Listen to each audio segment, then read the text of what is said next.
In 1969, I was attending classes at UCLA.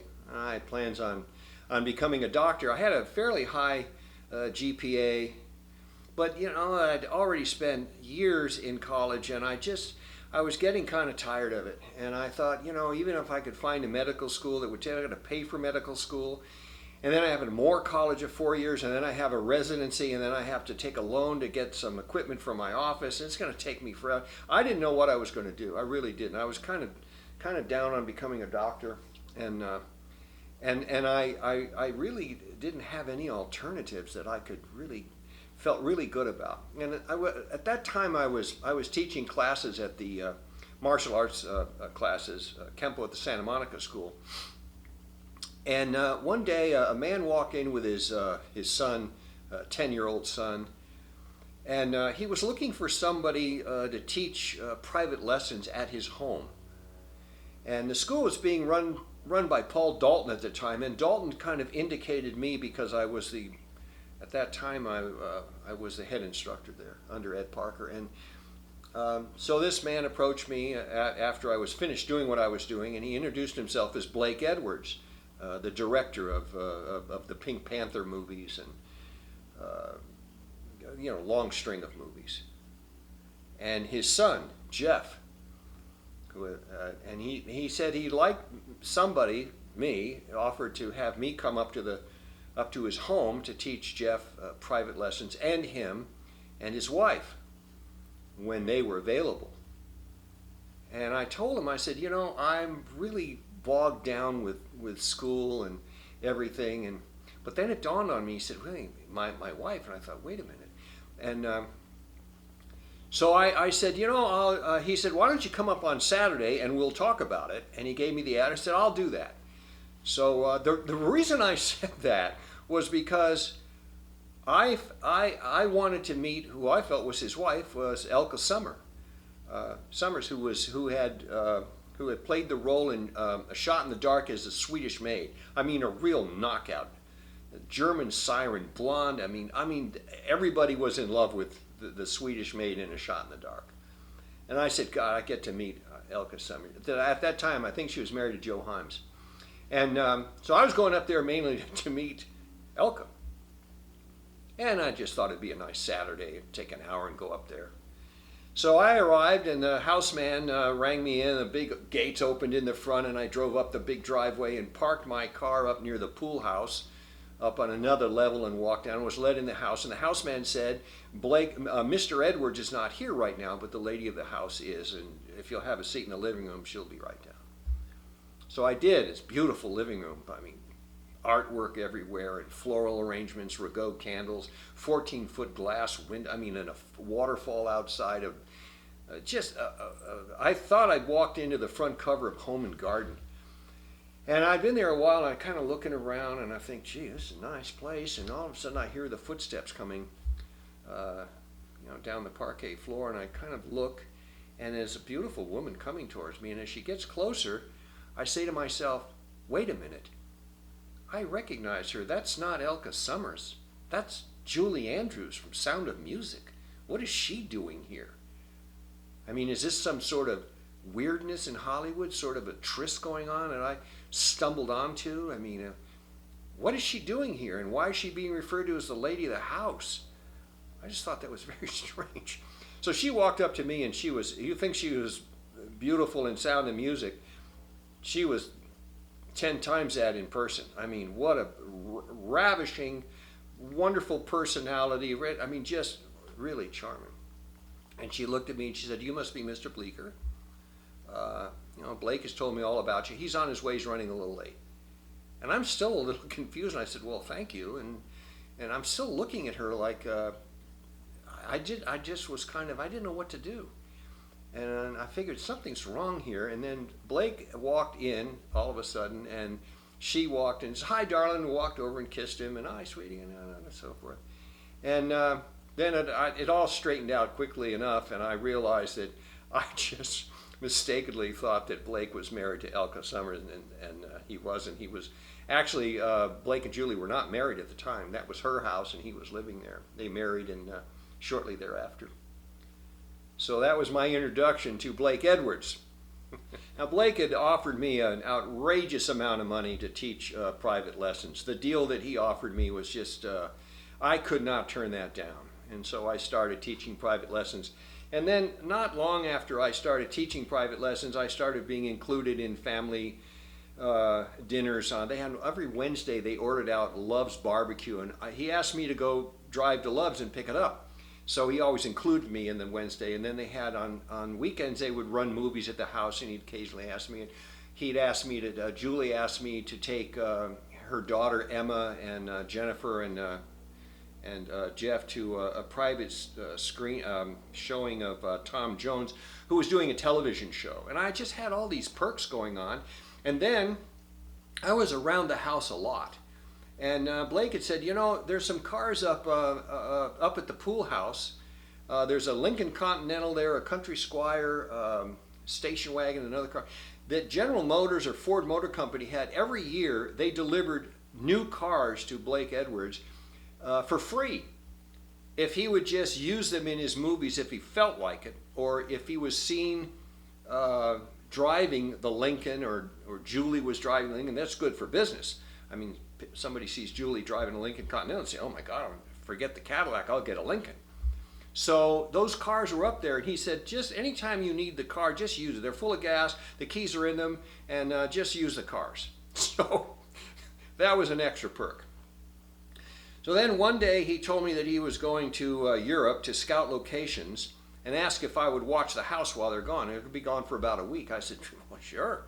So I took over the main house and for the week that it was gone, and the cars. And I started reading his scripts. I knew what he did, that he was a writer, producer, director, and I started reading his scripts. He had his scripts up at the pool house. The scripts were in the library. They were bound in leather, and they were all there. All the movies he'd ever made had been bound in leather. They were in the library. And the movies were up at the pool house, in a room at the pool house, and they were on 16 millimeter. There was a projector there and a screen and all that. So I would set up the screen and the projector, and I'd read the script and I'd watch the movie. And I thought, gee, this is pretty easy. I see what's happening here. This is the dialogue. This is what they're saying in the middle of this script. And then the wide margin, that's the action. And I figured it all out. I'm watching. So when he got home, I said to him, Blake, I've been watching your movies, and I've got a great idea for you. And I told him it was an idea about an aging Superman. Superman is in a retirement home. He's got his Superman outfit and cape down in storage in the basement or something, and he decides Lois Lane thinks he's boring, and he's coming out of retirement, and he's going to fly around, but nothing's working. It's a half working, just enough to get him in trouble. And he said, that's a great idea. I said, well, it's yours. You do with it whatever you want. He said, well, why don't you write it? And I said, I'm not a writer. And he said something I never forgot all my writing career. He said, you don't know that. You've never written anything.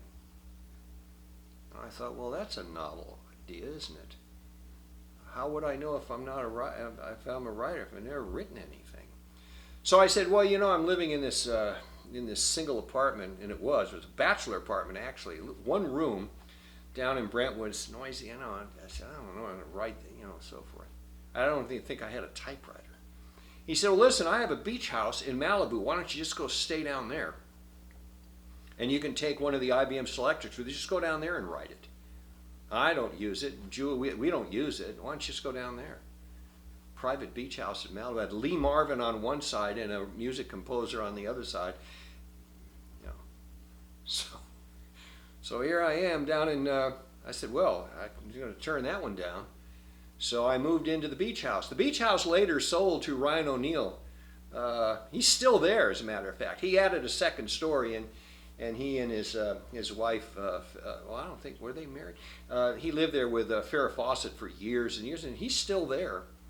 But he bought the beach house from Blake. But I lived there I must have been there for a few months. But that was a nice perk, and one of the lures of Hollywood, by the way. That and the money that I was being paid, and then of course later on, Blake provided me with some work, taught me how to write. He mentored me into Hollywood, but there I was in the beach house. Another lure of Hollywood that kind of pulled me away from the notion of being a doctor was I followed Blake one time up to the house. We drove up Coldwater Canyon, and we pulled into the house, and as we drove up the big driveway, he moved off to the left where he parked his car, and I drove my car up to the pool house where I parked. I hid my '64 red Volkswagen out of sight next to the gardener's truck, Victor, the gardener. And as I'm walking down the incline, down to the main house, Blake gets out of his car and he slams the door.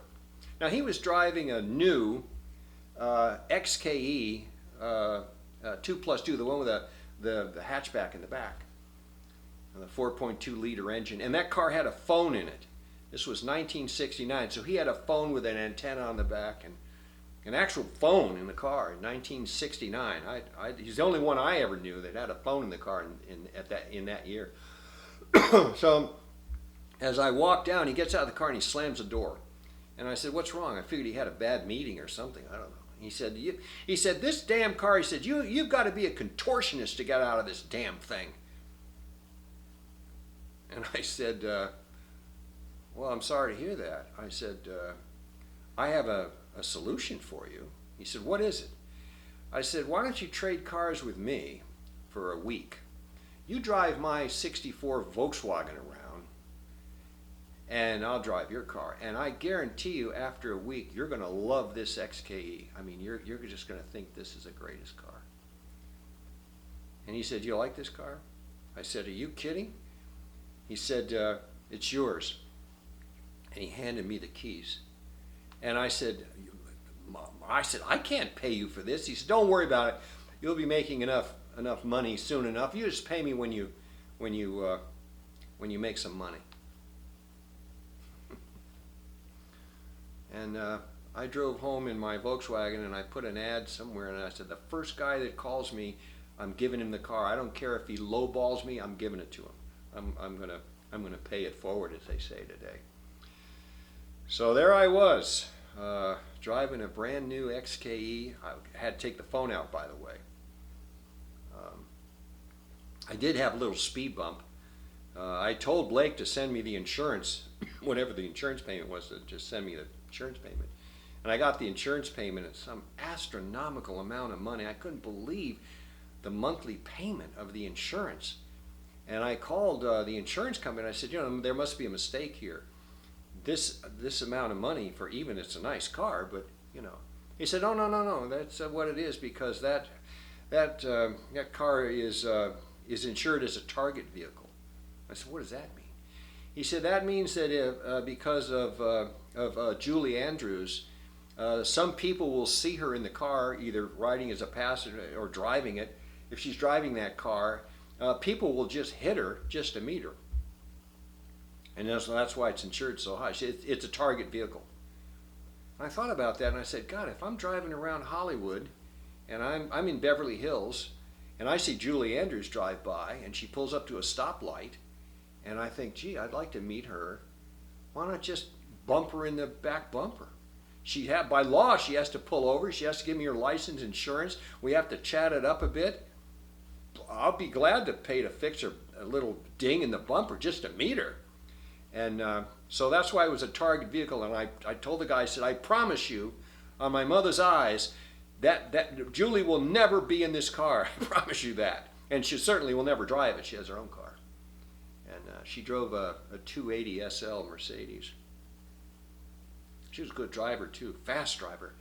Anyway, a few days after I took possession of the Jaguar, the next time I came up to the house, there where the Jaguar used to be was a brand new Rolls Royce. I think it was a Silver Cloud brand new Rolls Royce where that used to be. So I think it made Blake feel a little better about getting in and out of that car.